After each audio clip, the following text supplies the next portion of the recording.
निरंजन बाबू, आप यहाँ? जी, आज मेरी फैक्ट्री का मुहूर्त है।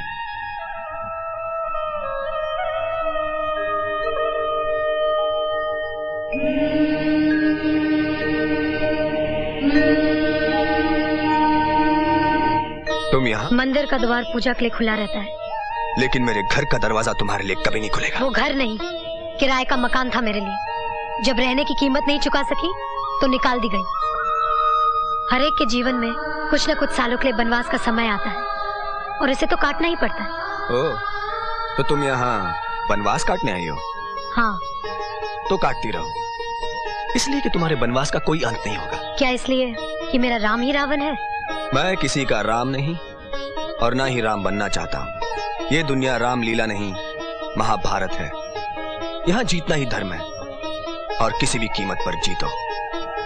छोटे चौधरी, किसी भी कीमत पर जीतने वाले अक्सर जीतकर हार जाते हैं। लेकिन मैं कभी नहीं हारूंगा।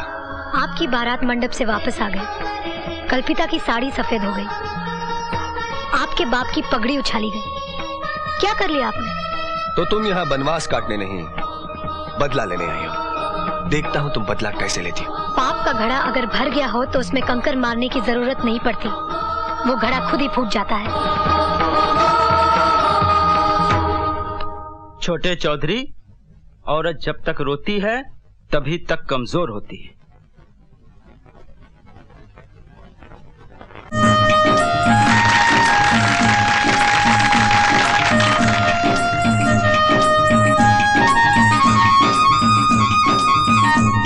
आज मेरा सपना पूरा हो गया। ये सपना कभी पूरा नहीं होता अगर मेरी माँ ने मेरा साथ ना दिया होता। बेकार में ही मेरी इतनी तारीफ कर रहा है। मैंने किया ही क्या? बस चौधरी जी की तिजोरी से 10 लाख रुपए निकाल कर इसको दे दिए, और क्या किया। आप लोग भी कमाल करते हैं। एक ही घर में रहकर एक दूसरे की चोरी करते हैं और झूठी रिपोर्ट लिखवाकर बेचारे बिल्लू को पिटवा दिया। जानते हैं आप लोगों पर उल्टा केस चलेगा और तो और पुलिस भी आप पर चार्ज लगाएगी। अब तो सिर्फ आप लोगों को भगवान ही बचा सकता है।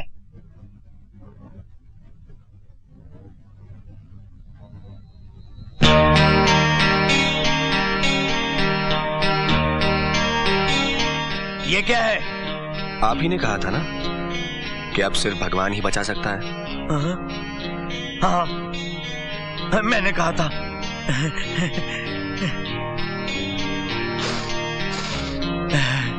असली है। आपको भाषा का ज्ञान बहुत अच्छा है। आपको भी भाषा का ज्ञान बहुत अच्छा है। वो तो है। अच्छा, तो हम चलते हैं। जय हिंद, जय हिंद, जय हिंद। मुखिया जी, मेरे बेटे बिल्लू को बचा लीजिए। अब तो आपको भी मालूम हो चुका है कि वो चोर नहीं। या क्या है, पुलिस से किसी को बेइज्जत करवा के पिटवा दे, ये तो सरासर जुल्म है। मुखिया जी, आज आपको इंसाफ करना पड़ेगा। यहाँ की पंचायत जब यहाँ की माओ को, यहाँ के बेटों को, यहाँ की बेटियों को इंसाफ नहीं दे सकी तो आपको क्या इंसाफ दे पाएगी? बताइए मुखिया जी, चौधरी परिवार के ताल पर यहाँ का समाज कब तक ठुमके लगाता रहेगा? कब तक? क्या पूरा समाज छक्का हो गया है? ए मुखिया, तुम लोगों ने गांव में ये पंचायती विचायती क्या लगा रखी है? चलो फूटो यहाँ से। अदब से बात कीजिए। ये कोई बाई का कोठा नहीं, गांव की पंचायत है। कौन हो तुम? फिलहाल सवाल सिर्फ मैं पूछूंगी। ये जानते हुए भी कि निरंजन चौधरी ने अपनी माँ के साथ मिलके चौधरी जी के 10 लाख रुपए निकाले थे और उन्हीं रुपयों से फैक्ट्री खरीदी थी, ये जानने के बाद भी आपने उन्हें दोषी नहीं माना, उनके खिलाफ कोई कार्यवाही नहीं की और निर्दोष बिल्लू को मार पीट कर हवालात में बंद कर दिया। इसलिए कि उनके खिलाफ किसी ने कंप्लेन नहीं लिखवाई। तुम एक्शन कैसे लेता? मैं लिखाती हूँ कंप्लेन, लिखिए। ऐसी कंप्लेन मैं नहीं लिखता, थाने में जाकर हवलदार को लिखवा दो। ये कंप्लेन तो आप ही को लिखनी पड़ेगी। और अभी तुम कोई जिला मजिस्ट्रेट नहीं हो जो मैं तुम्हारा हुक्म मानूं। अब तो हवलदार हमारी कंप्लेन नहीं लिखेगा। तब तो मुझे ही मजबूर होकर लिखना पड़ेगा।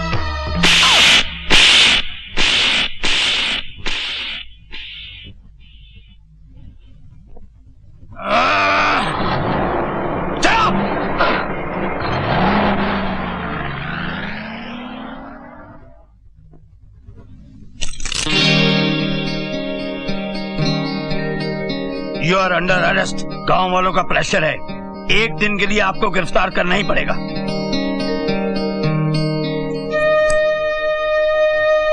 कैसी लगी नई ससुराल?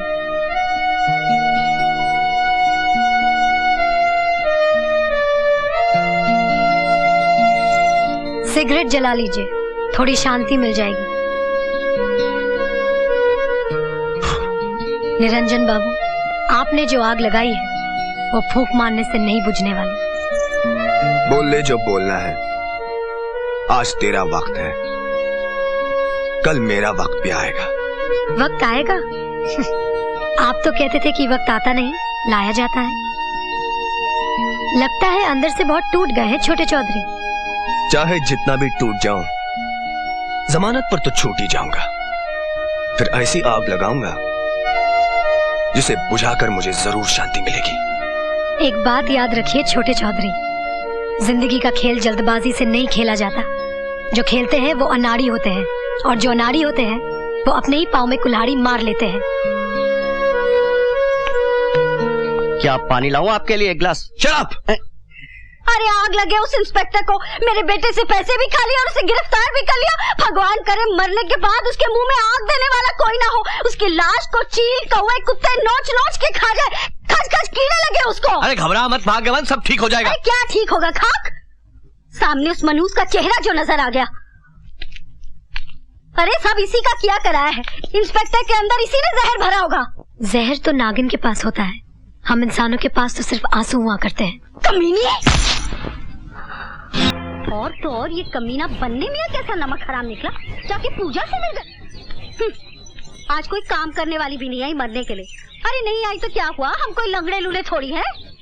कल्पिता क्या तू ही वो बर्तन धो डाल।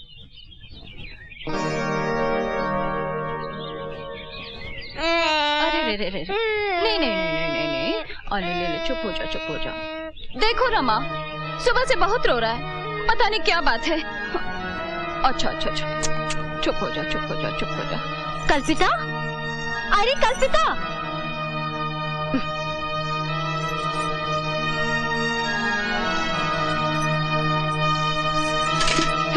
बाल्टी भी खा।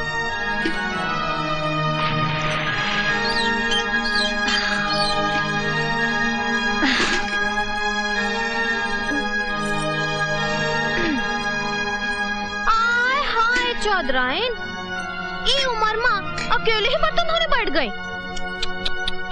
अफसोस, पर तुम कर भी का सकती हो, तुम्हारे घर में गंदा बर्तन भी तो बहुत हैं। एक बात कहते हैं चौधराइन, भाई इससे अपना काम खुद ही कर लेना चाहिए। अपना काम करने से क्या होवत है, सेहत भी अच्छी रहती है और रात को नींद भी बड़ी बढ़िया आती है ना चौधराइन? अच्छा अब चलते हैं। ससुरी उतरी की।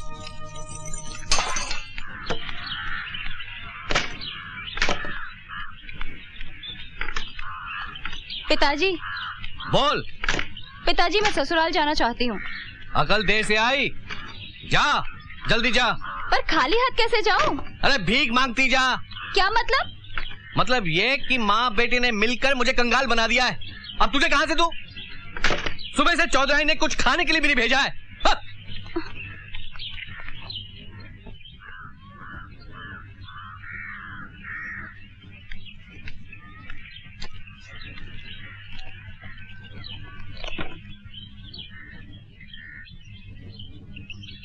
ये लो सेठ जी खीर।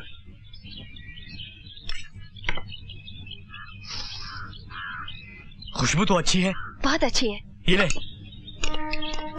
लो पिताजी।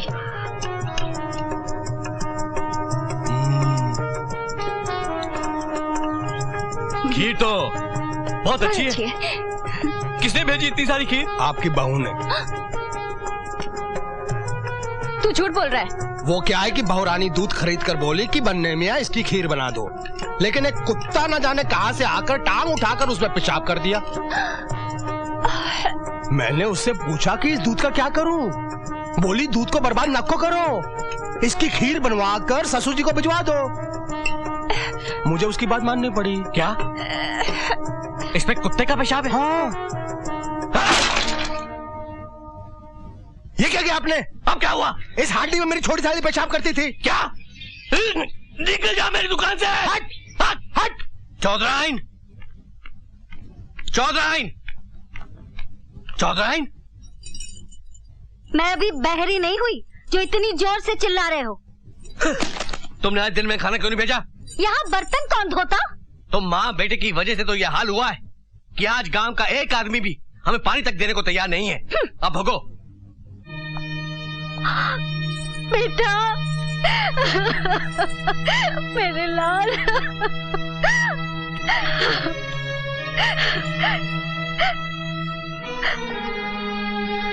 तो यहाँ नहीं था ना?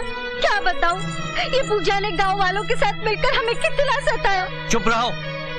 नहीं, मैं चुप नहीं रहूंगी। मैं तुम्हारी तरह थोड़ी हूँ कि कुत्ते के पेशाब वाला खीर मजे से खा गए और चुप रह गए।